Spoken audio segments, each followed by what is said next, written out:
Hi everyone. On Friday, I reached a limit on my Copilot subscription and I thought the world was going to end.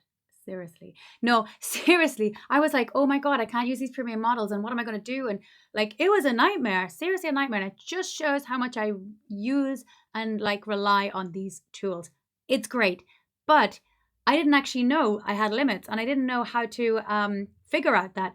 But now in VS Code, there's an easy way of figuring out what your limits are like. Down here in the little Copilot icon, we can click that and look at that. I get my Copilot usage. I have code completions included, so I don't have to worry about that. My chat messages are included, don't have to worry about that.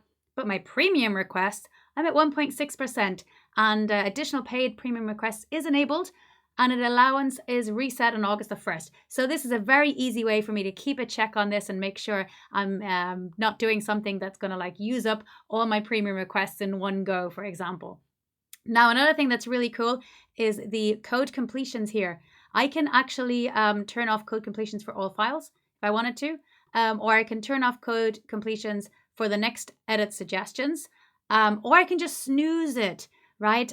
This is actually really handy. Let me see if I got a file in here. I'll go to, for example, the about page tests. Let's bring up this here.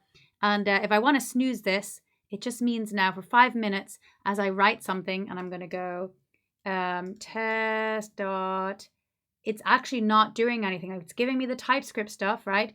But it's not, if I do await, it's not going to fill out things for me. Now, if I can come back here, you can see it's little snooze there, and I can go ahead and look at code completions, even TypeScript is here as well, and I can unsnooze that. So let's just stop that there. And now if I go test, you can see it's the code completion is there, and I can go test.step and continue, and I'm tab and continue doing that. But if I'm doing a demo and I just want to turn that off, or it's just maybe I'm just in the flow and I just want to keep going and I don't want code completions, I can just snooze it for a few minutes and keep snoozing, or I can just turn it off completely.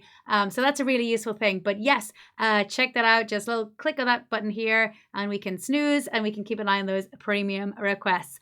Keep coding, everyone, and keep having fun with AI. See you in the next video.